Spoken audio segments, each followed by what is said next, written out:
A really controversial U.S. plan to end the war in Ukraine? Yep. It's on the table. So let's get into it.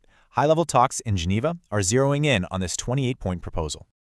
This week, U.S., Ukrainian, and European delegations met to really hash out the details. U.S. officials are calling it a big step forward. It looks like a major diplomatic push. And Ukraine's negotiator agreed, calling the meeting very productive, and even thanking President Trump. So what's the deal with this 28-point plan? Well, let's break down the tough demands. Okay, this is huge. After a ceasefire, Ukraine would have to cede significant territory to Russia. And on the military side, Ukraine would have to give up its dream of joining NATO.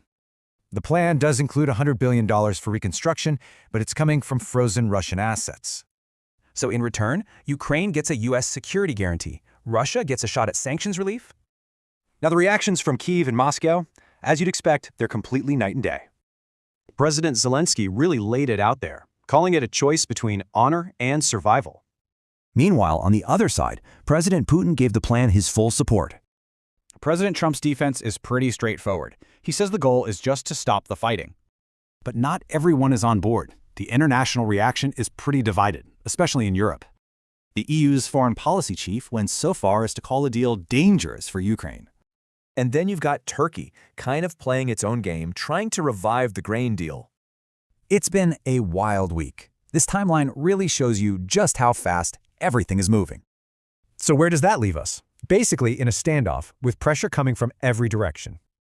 And here's why this matters so much. Ukraine's entire future, its very sovereignty, is on the line. It really boils down to one incredibly difficult question. What is the true price of peace?